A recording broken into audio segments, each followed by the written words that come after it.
to more people who are in recovery, who've worked through or are working through their issues, and they're going to tell us all about them. Welcome, please, to the studio, Frank and Alan. Welcome, Frank.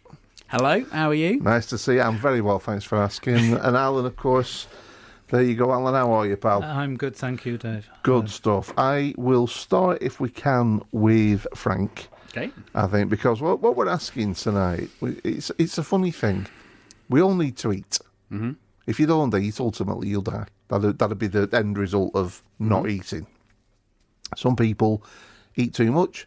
Some people eat too little. Some people eat just right. Some people eat the right things. Mm-hmm. Some people eat the wrong things. But we all have a relationship with food. Mm-hmm. Presumably, Frank, you came to a point where you realised your relationship with food. There was something not quite right about it. I mean, is that fair to say? Did you have a slow creeping realisation? Did you realise something one day? Tell us about young Frank. Okay, so I was a very skinny kid, and I was put on, and then when I hit puberty, I just started to balloon, and my family events, parents getting divorced, and I just naturally started eating, and I started to balloon in weight, and my family are a family of dieters, and I went on my first diet when I was 12, and for over 20 years that was my normal, and I didn't know there was anything other than being on a diet. I just thought that's what everyone did. And basically I would go up and down 2, 3, 4 stone at a time, and then I would go back up and down, and in my 20s it basically sort of, it kept getting higher and then down and then higher even more. But I think the thing that I look back on is that I didn't eat for nourishment. I didn't eat for necessary joy. For me, I use food like a medicine, like a medication. So I almost use it like anxiety drugs. So like I would I've always been very fearful at night, like very anxious. And in my teens, I realised that if I ate a lot of food, it would make me fall asleep. And it sort of quells this very anxious state that I had at night, and all through my 20s and beyond, that was very much a recurring theme. Like most of my overeating was in the evenings. It was a way of coping with life. I had a very busy, stressful job, and it was my way of coping, and so it was, I'd get home and just feel, like having, whatever that volume of food was, it just sort of made me feel like relaxed. It was like an off switch, basically. Almost like calmed you down. That begs the question, I guess, that if you're so full that you sail off to sleep, what about when you woke up? Because our first couple of people talked about, food is the first thing on your mind when you wake up. Was that you as well? Did you have a big hearty breakfast? Or I don't know as such, but I know that my pattern was I skipped meals. So I would, because I've eaten so much at night, I feel gross. I would not eat for breakfast. I'd often skip lunch and then crash in the afternoon and then eat loads. And almost that skipping meals, that it was a sort of, reducing what I ate, like, because then I would eat more all day if I ate breakfast as well. Right. But with I think, realising I had a problem, for me, the first thing that I knew I really had a problem with was chocolate. And I knew that I couldn't eat it in moderation. And I decided at some point to stop eating it completely. And I did 16 months, so from January, like a New Year type thing, till the following Easter, and I found it so much easier to never have it. And for me, like when I went to the diet clubs, they would say to me, they would say, "Oh, just have a 2-finger, a little something, bit, or a small bar of that." And my experience You can say Kit Kat, by the way, it's all right. Thank you. But my experience was that I would buy a 6-pack of that, those biscuits, and I could never have one. I would eat the whole packet and more. And for me, we talk about the insanity of doing the same thing over and over again and expecting a different result. So for years, I would, think I could just, or I'll buy a large packet of biscuits and that will last me days, and I'll eat the whole thing in one go. But what I also found was when I stopped having that, I replaced it with other foods. Okay. And but that was my first experience of, that never having it for me was so much easier than trying to have it in moderation. It better than having a chunk of chocolate and putting the rest in the fridge or whatever it might be. Yeah. Alan, what about yourself? Is your story similar to Frank's, or it's a bit different, actually. Well, if you'd like to tell us about it.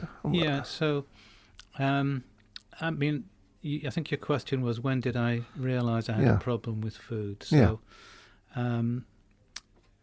it would be about 15 years ago now. So that point in time, I was in my 50s. I'd had some life events happen to me in my 40s. Basically, a very difficult marriage that required a lot of. It caused me a lot of stress, and I had to work quite hard. Difficult period in your life. Difficult period of my life, yeah. And I went to another fellowship that helped me with relationships, basically. And I started in that relationship. I'd felt very isolated before then, but in that fellowship, I did identify with the people there, and I made friends with them, and they introduced me to the general 12-step program method of looking at problems in your life or dealing with addictions, and I did made progress in that for about 10 years. And I went through a process of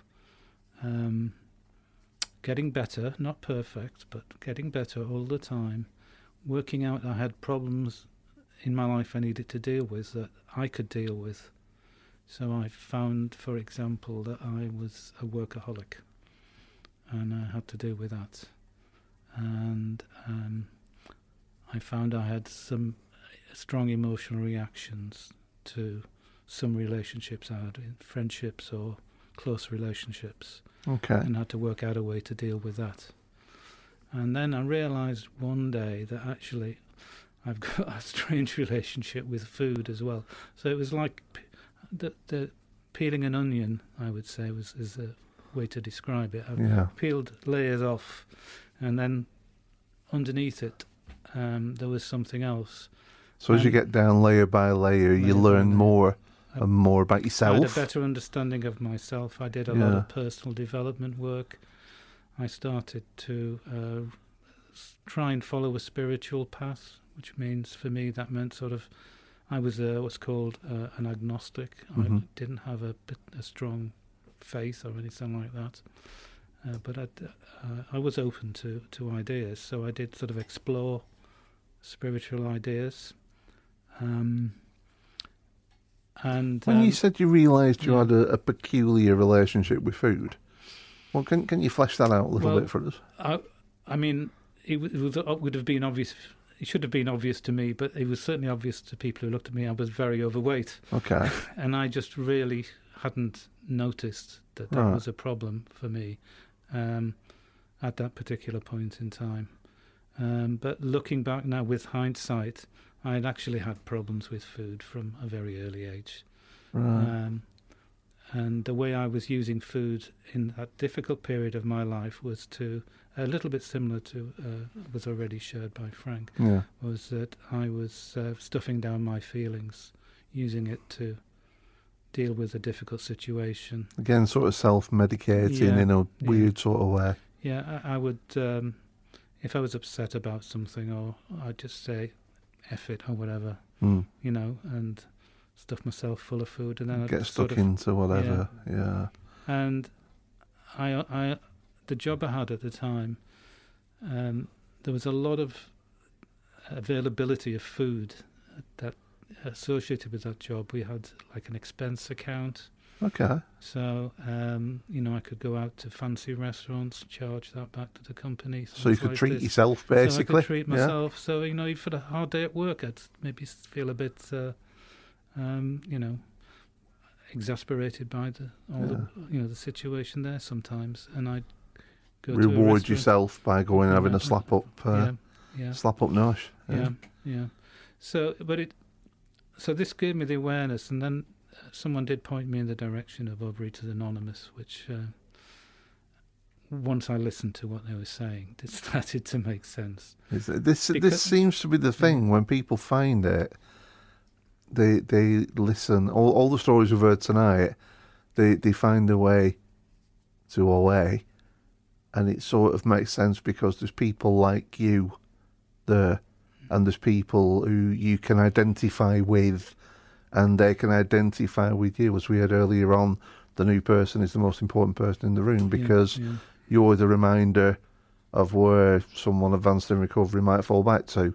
And that's a lovely way to welcome newbies. I mean, does that chime with you, Frank, in that sense that when you found your way, how did you find your way to OA, and did you find that same warm welcome?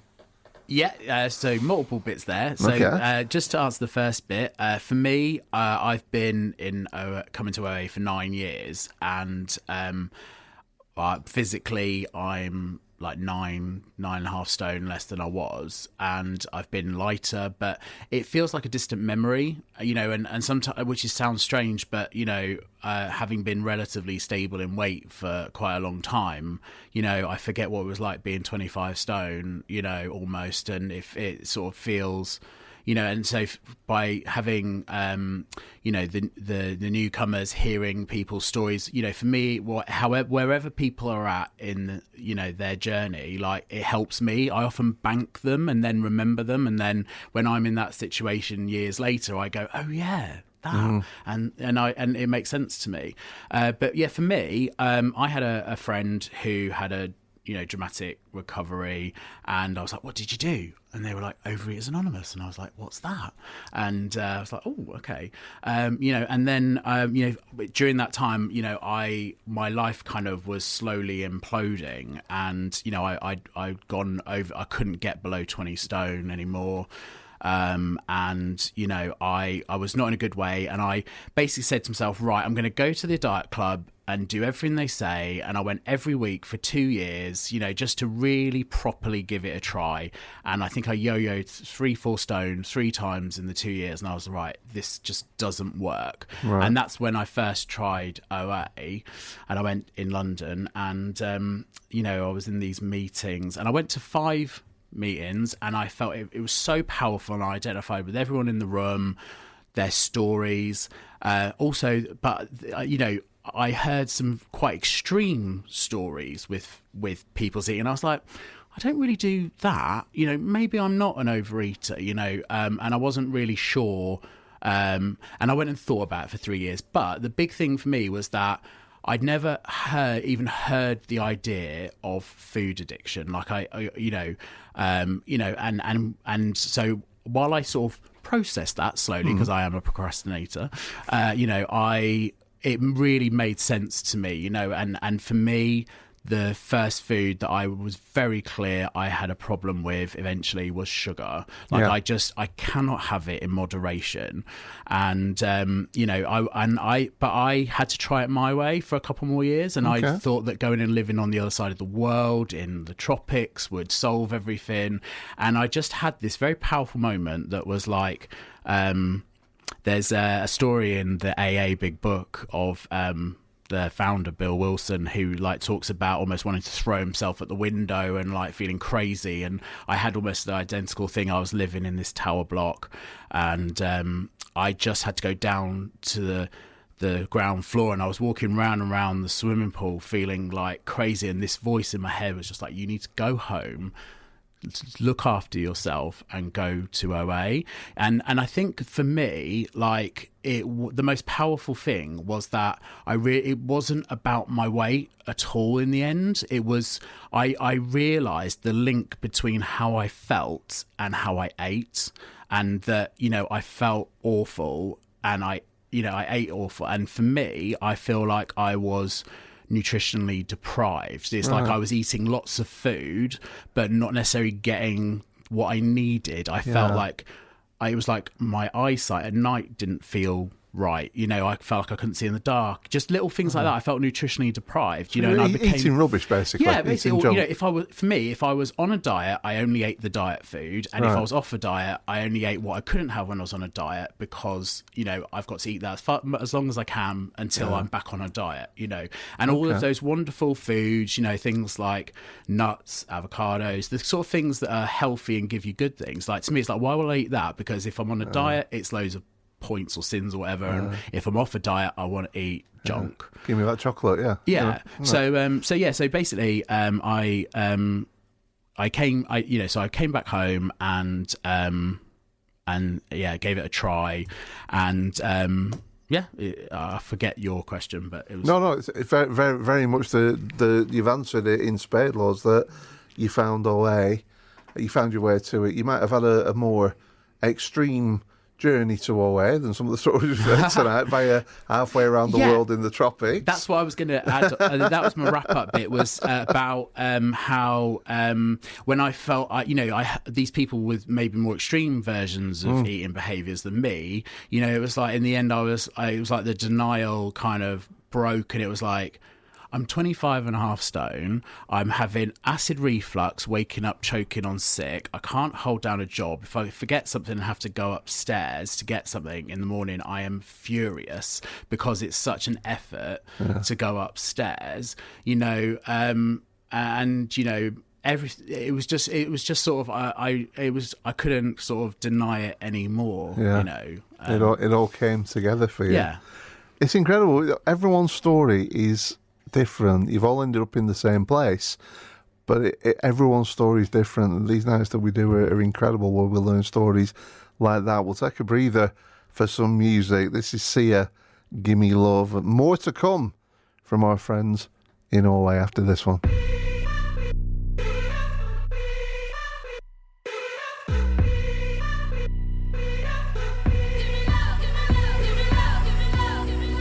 You don't wanna dance with me, babe, that's what I need. Please, now just this once. Dance, baby.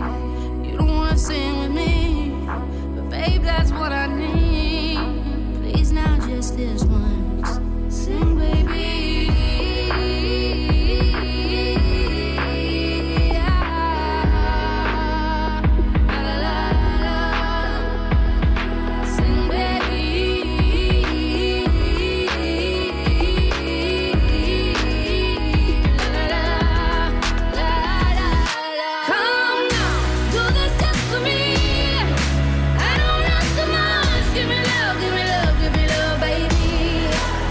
Oh!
Sia on BBC Radio Lancashire. Very, very Lancastrian sounding artist. That Sia. It's like she's going somewhere.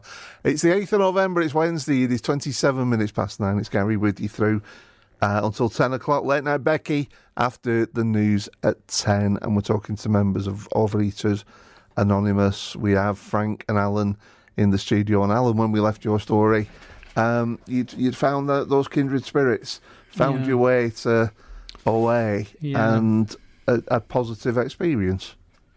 Yeah, well, I could see what my problem was then.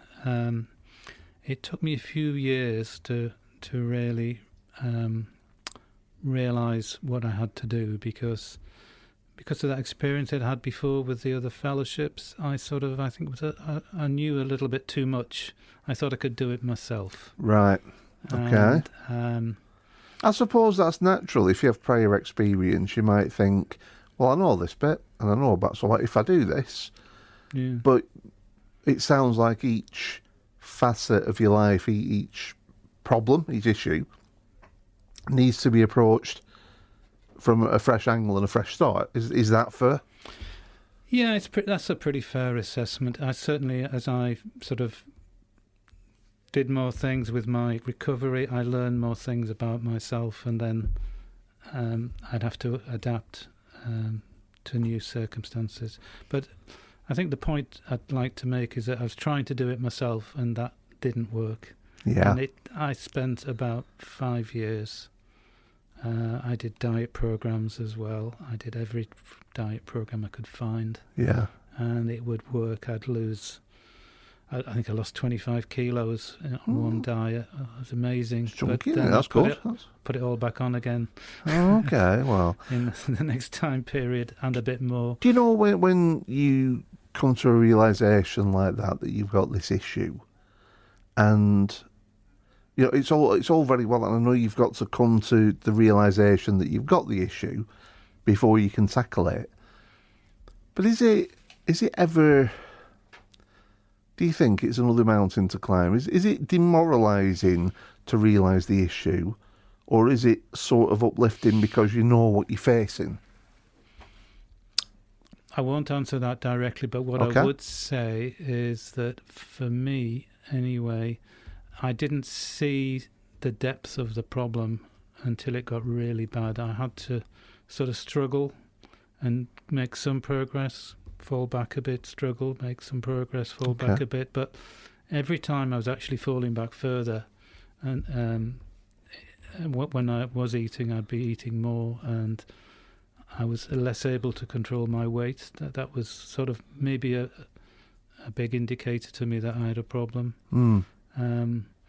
My second long-term relationship started to break up as well. Right. COVID happened.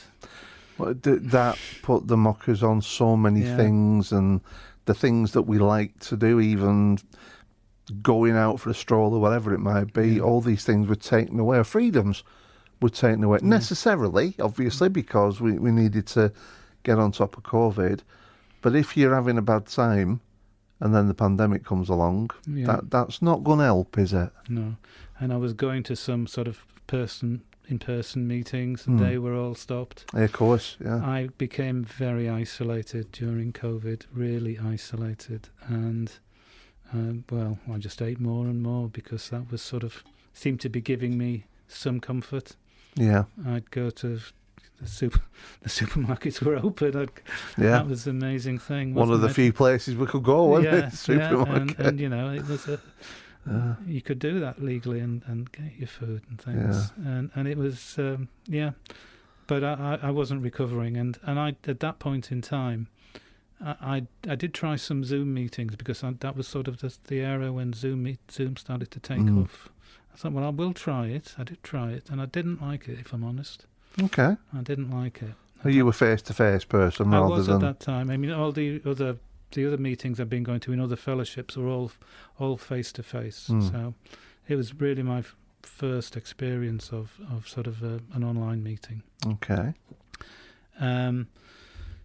But so I was at what I would call a rock bottom during COVID, and it's just started to lift. I mean, I don't know. I guess it was we were locked down on and off for about a year or so. Yeah. And it was just started to come out of that. I did manage to find a meeting that was open. Went to that. Somebody announced a conference at that meeting, which was starting that year. Starting back for the first time, it had been suspended. So I went to that. There was a convention, I should say, not a conference, a convention. So I went to that. I'd already sort of felt so desperate that I knew I had to do something. I had to get out of my comfort zone and do something. I read some books which were written, or a book, I should say, really, one that was really influential, written by someone who had a similar kind of spiritual beliefs to myself. And he explained that he used the big book of AA for his recovery. And I started to become interested in that. I went to this convention. I heard a speaker I liked, someone who had the recovery that I wanted to have, and I asked him to be my sponsor. And it turns out he had 30 years of recovery himself in AA. So that was just one of those things, serendipity, whatever, higher power. Maybe something worked. Something gave you a nudge towards that person. nudge me there. And he took me through the 12 steps using the big book of AA. And I've not looked back since. That kick-started me into That's brilliant. recovery. I've realised that food was just a temporary fix I was trying to apply, a plaster. Yeah. It wasn't the solution I thought it was. Yeah. And the only solution I've found is to appreciate that I don't have enough power to control this disease myself. I need to seek a power that's greater than me, that can help me control this disease. But you found your way to it. You found your way, like you say, you tried to do it on your own, and you tried different things, and you tried the diets and all that palaver, and you found that this program works for you. And I think what people are saying is, if you come to a 12-step fellowship of any sort, if you're willing to put the work in and treat it seriously, because I mentioned earlier on, it doesn't strike me as something you can do by halves. You've got to be committed to it and not play at it, not play act, but actually, this is going to be testing, this is going to be tough sometimes, this is going to be, I'm going to have to look at elements of myself that I don't like, but I'm going to have to do that. But if I do that, I'm on the road up. And would it be fair to say you get out of the program what you put in? Is that? Yeah, absolutely. You have to work really hard. I had to work very hard and I had to change my. Some of that work was just having an open mind and the willingness to change. Yeah. Because and just accept that what I'd tried before didn't work. I had to try something different. I was at the end of my tether. And what about now? Because you seem in a good place. I think I'm in a good place now.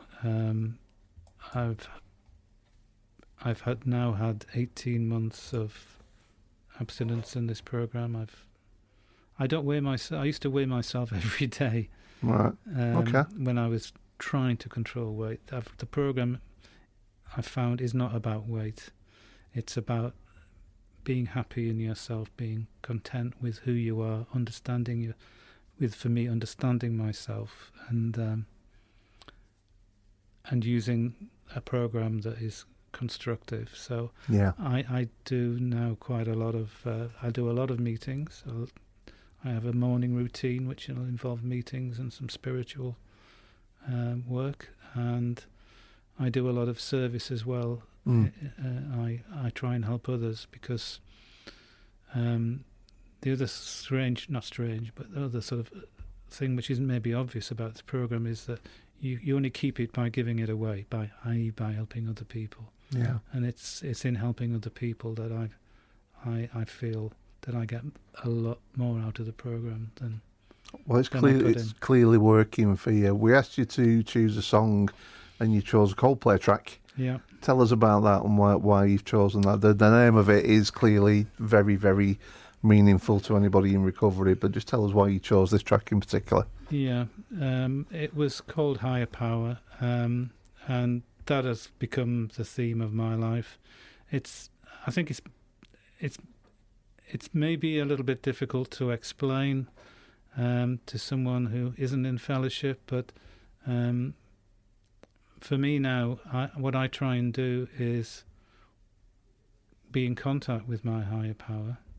I say I'm still an agnostic. I was an agnostic before. I'm still an agnostic. I haven't actually changed very much in my sort of faith side of life, but what I do have is a much deeper relationship with something which is spiritual.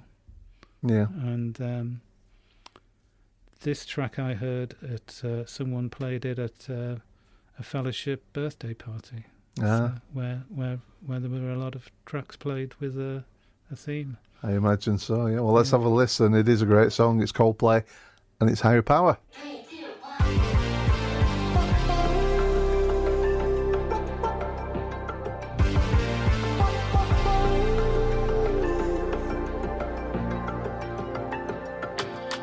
Sometimes I just can't take it.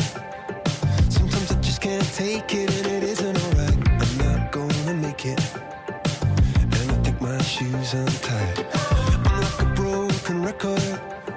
I'm like a broken record, and I'm not playing right. Just cynical, how about you kill me till you tell me on the heavenly phone. So hold tight, come on, come on. Oh, come on, come on. Don't let go. Hold tight, hold tight. Oh, it's alright, you said. I got my hands up shaking just to let you know that you've got a higher power. Got me singing every second, dancing every hour. Oh yeah, you've got a higher power, and she really someone I wanna know.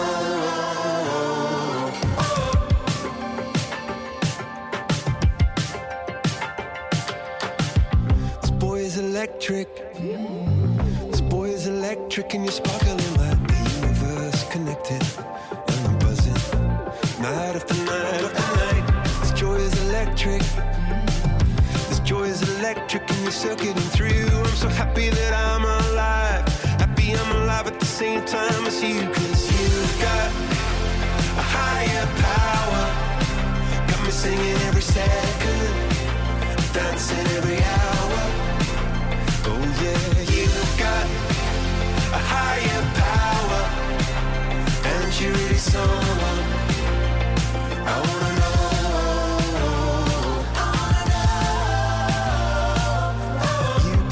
You got a high.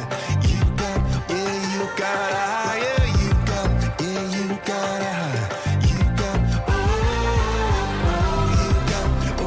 got a high. You got a higher. You've got my hands up shaking just to let you know now. You've got a higher power. You got me singing every second, dancing every hour. Oh yeah, you've got a higher power.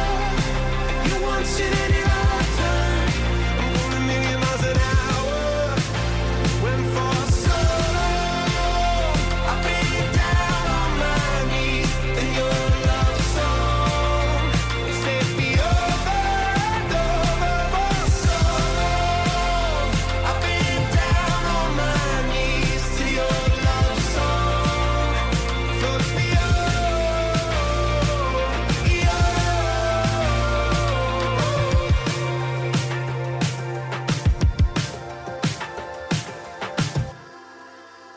Coldplay, Higher Power, the choice of Alan, one of our members of Overeaters Anonymous, who we've been privileged to speak to tonight for them to tell their story. I should point out that if you want to know more about Overeaters Anonymous, if you think you might need help, if you want to find out what it's all about, if there's someone in your life who you think it might be useful for, what's the harm? Go to the website oagb.org.uk,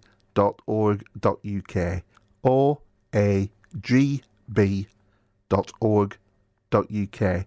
There's a contact us section on there if you need help. There's a WhatsApp group and there's a newsletter you can sign up to for free.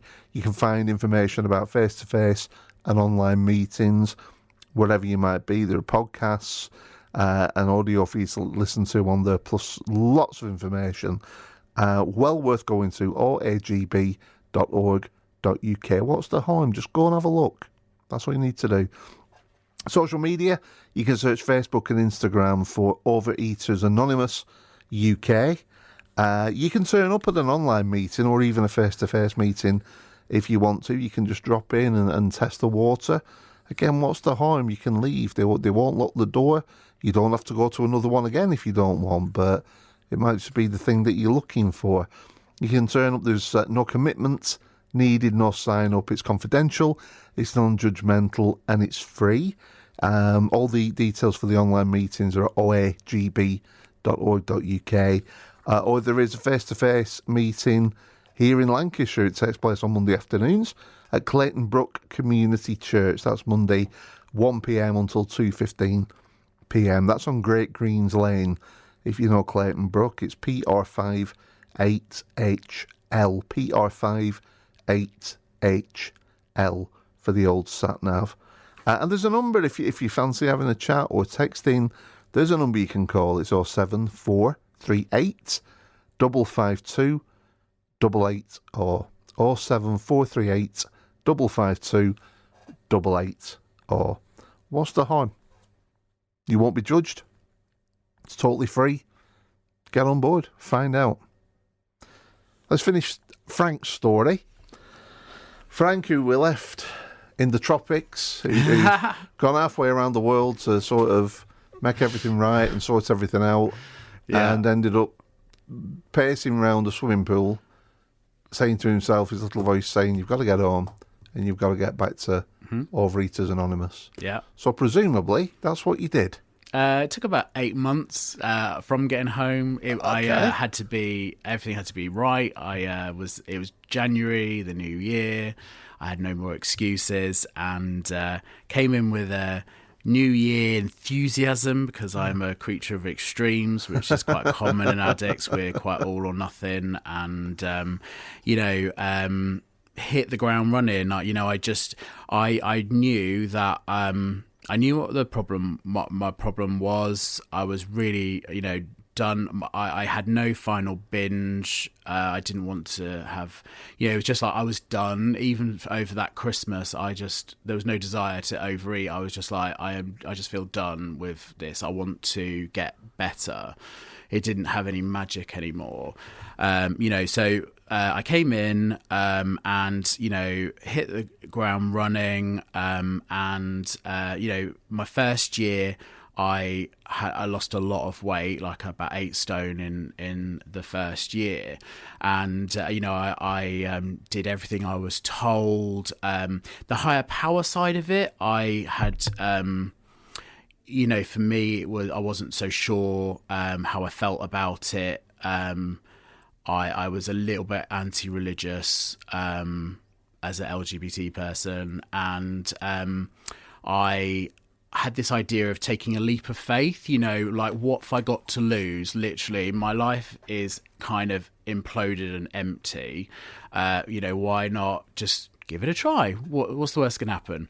And so I did, got the sponsor, really did the, helped out at meetings and did service and worked what are called the steps, which is basically a simple way. It's basically like a cleaning house. So it's like you got all this crap in your head. For me, I had like 12 stone of excess anger. I anger ate. I most of the time it was what I wasn't saying that I was swallowing down. So I would be really angry, but I wouldn't say it. I would just eat on it. You'd and quell that with a bar of chocolate. I really hate you. You're really annoying. Why do you do that? Full of resentment. And for me, the house cleaning. You're looking at resentment fear, these things that totally dominated my life, but I didn't really know. It's quite, and it sounds quite a big thing, but actually it's surprisingly simple as well. It's not easy, No. as they say, but got so much of this kind of fat in my head out, but my experience was that, I, after a year, about 15 months, I thought, God, I've lost loads of weight.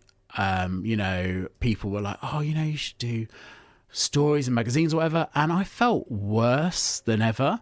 And I felt, Why? How come? You should be celebrating the weight loss. Because the point is that the food and my weight wasn't the problem at all. It was everything. It was like life is my problem. I can't deal with people.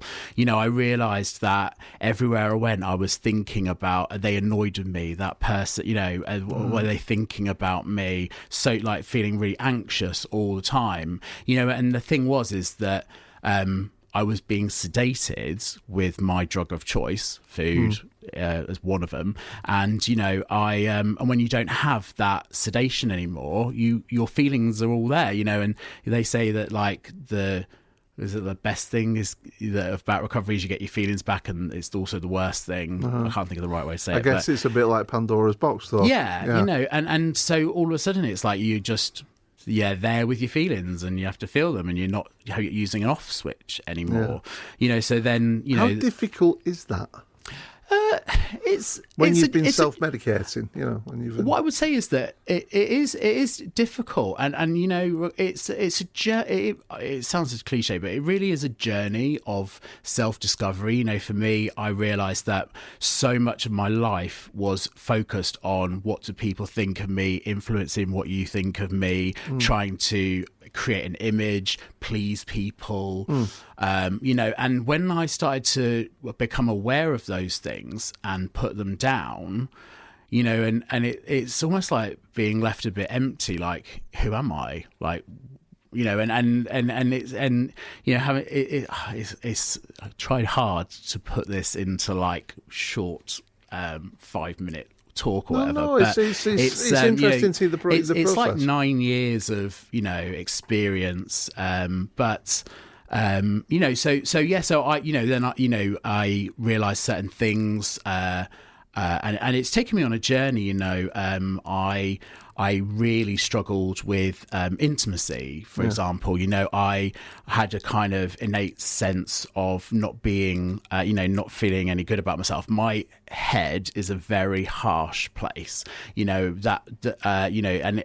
it's quite a common experience. But, the way that I talk to myself, the things that I thought, when I started to have it pointed out, how I, just about being, kind to yourself or acknowledging the thoughts in your head, you start to go, whoa, what, you kind of distance yourself, and you realize how you talk to yourself, and, started a journey of being a bit kinder, learning to validate myself. It's been a very powerful, journey, I'd imagine so, and for me, having learned to I didn't really have self-worth, and the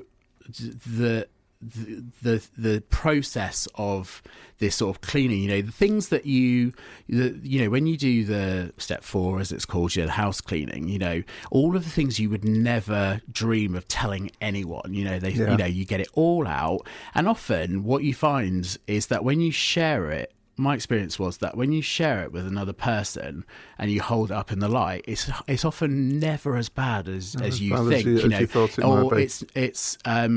People often have experienced the same things. They're like, I have the same thoughts, it's a very powerful thing, and that's it's very shame. It's all these things that you've spent your life carrying, feeling bad about, and it's like a load being lifted off. What you've explained there. You've actually explained, I guess, why you've chosen the song that you've chosen. which is Yes. a song by Jess Glynn. Yes. I mean, I'm joining the dots, but just confirm it for us. Yeah, so I was in a choir. I was working in a school for my first few years of recovery, and we sang this song in my school choir.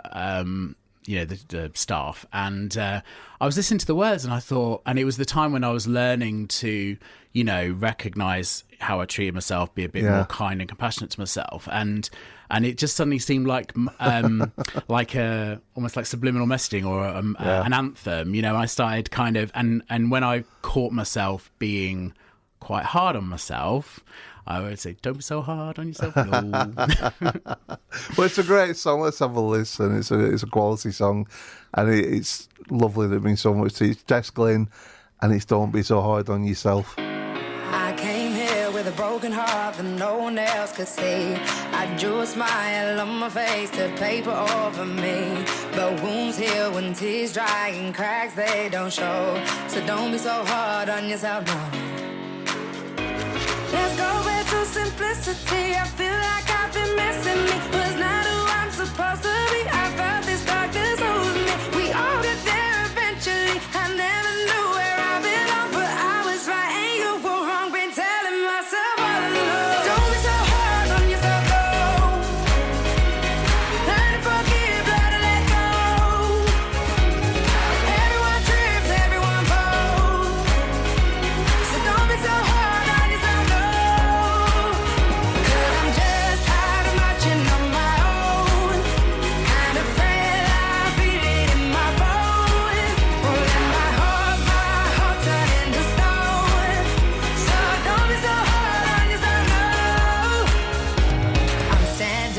Top of the world, right where I wanna be.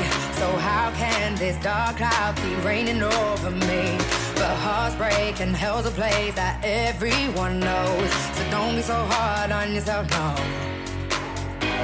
Let's go back to simplicity. I feel like I've been missing me. Was not who I'm supposed to be. I felt this darkness over me. We all get there eventually. I never knew where I belong, but I was right and you were wrong. Been telling myself all along.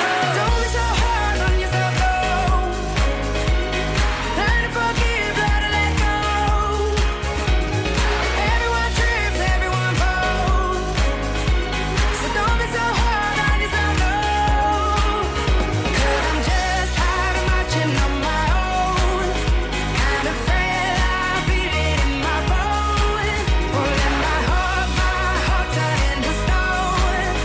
So don't be so hard on yourself, no.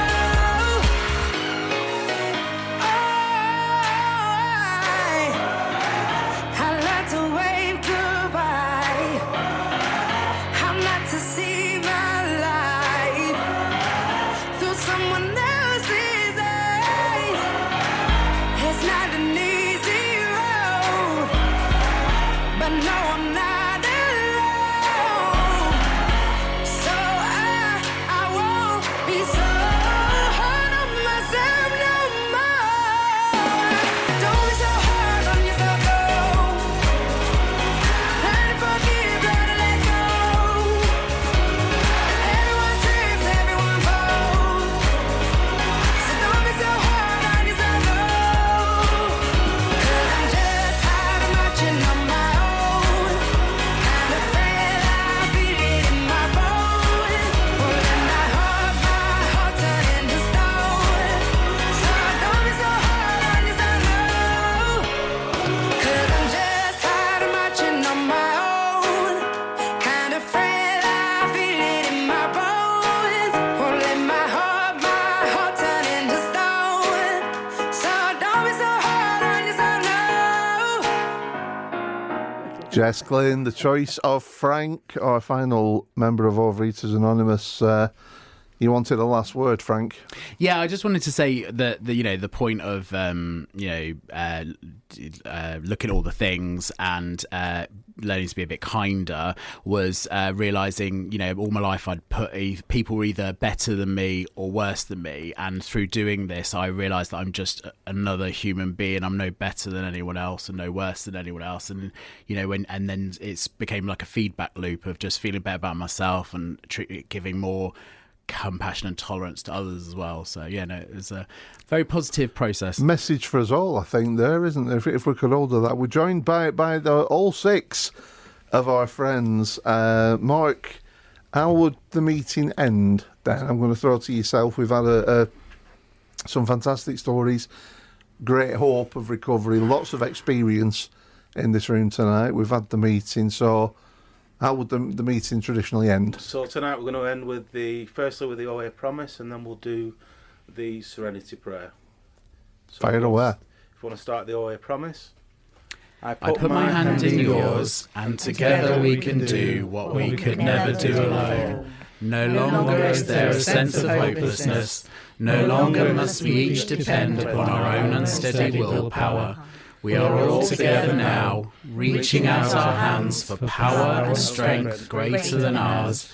And as we join hands, we find love and understanding beyond our wildest dreams. God, grant me serenity to accept the things I cannot change, courage to change the things I can, and the wisdom to know the difference.